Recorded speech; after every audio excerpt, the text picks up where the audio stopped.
Vidéo d'unboxing de l'UG Tools Tiny. Je la fais parce que j'en ai pas trouvé avant d'acheter.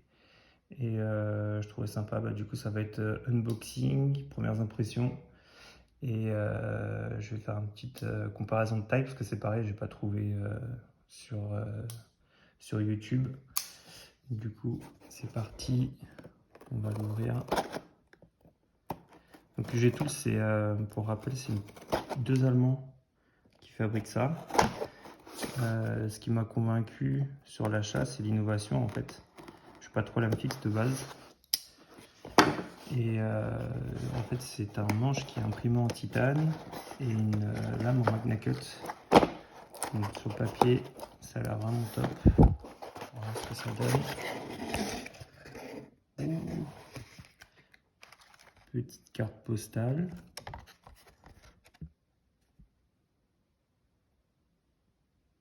Petit mot sympa. Packaging vraiment sympa. Avec des patchs. Ça c'est cool aussi, ça fait toujours plaisir. Deux petits patchs. Nickel. Ça c'est des cartes de visite. Tac. L'Ulticlip. Ah, je croyais pas que c'était offert ça dans le package, mais c'est cool. En fait, c'est un strap pour mettre sur un sac à dos. Ça, c'est pas mal. Justement, je me posais la question comment j'allais faire, parce que en fait, je vais y venir plus tard sur l'étui. Je vous expliquerai ça plus tard. Tac, les bonbons, la lame et le couteau. Voilà. Je l'attends depuis juillet, commandé en juillet. On est fin octobre. La finesse. Ce qui impressionne, c'est le poids. Je pensais que ce serait peut-être un poil plus léger même. L'étui, vraiment pas mal. Ah oui, super rétention. Tac, voilà la bête. Donc comme je disais, c'est donc deux Allemands qui font ça. Le manche est imprimé en titane et la lame donc en magna cut. Ensuite, ils assemblent ça avec une colle spécifique. Enfin, il y a d'autres canaux qui ont déjà expliqué ça. Je ne vais pas rentrer trop dans les détails.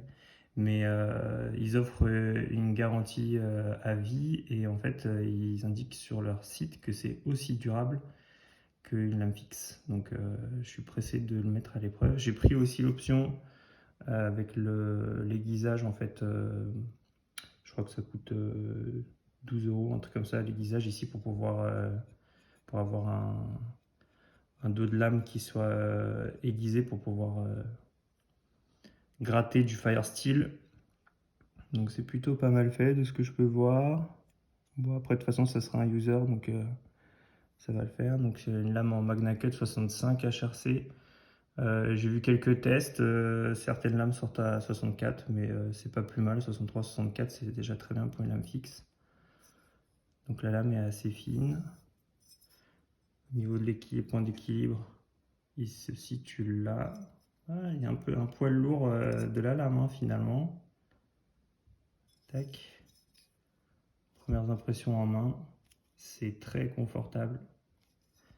La seule chose qui me fait peur, c'est la petite protection là, ici, pour les doigts. À l'aiguisage, j'espère que sur la pierre, ça va pas trop me gêner. Mais de ce que je peux voir déjà, ça va m'embêter. Donc il va falloir que j'aiguise comme ça en fait. Franchement, super première impression. Du coup, on va faire un petit comparatif de taille. On va commencer par les lames fixes, j'en ai pas beaucoup. Je vais en mettre deux. Le Bushcrafter 2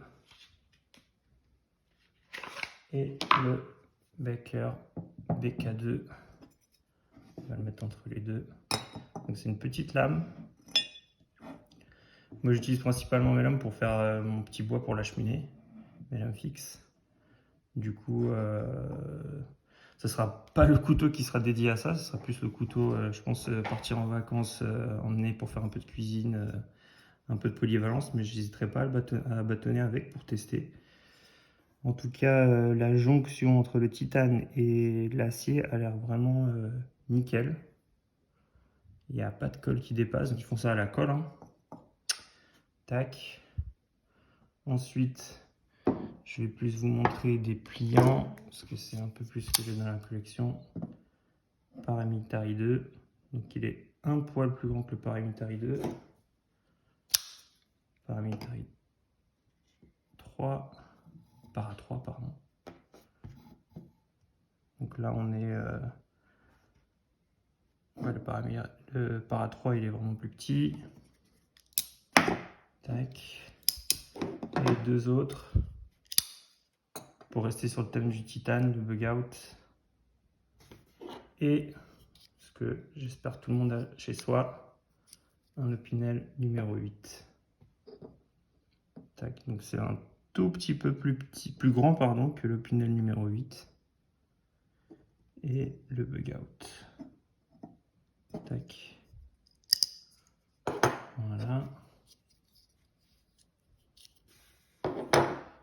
Donc pour revenir sur l'étui, ce que je disais, c'est que sur les photos, en fait, il n'y a que cet accessoire de base. Donc c'est un truc pour mettre un passe-ceinture, quoi.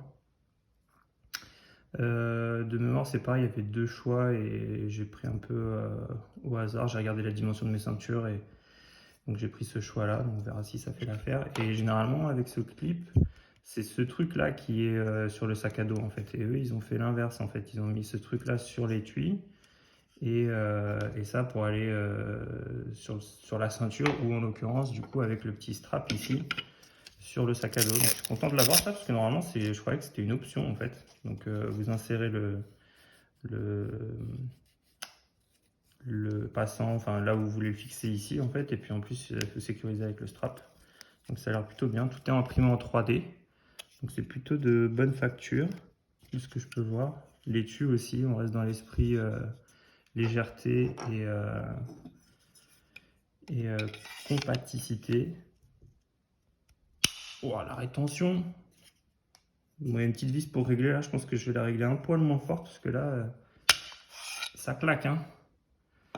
Voilà, bon, on va voir ce que ça donne à l'utilisation. Peut-être une petite vidéo de bâtonnage par la suite. Voilà, voilà.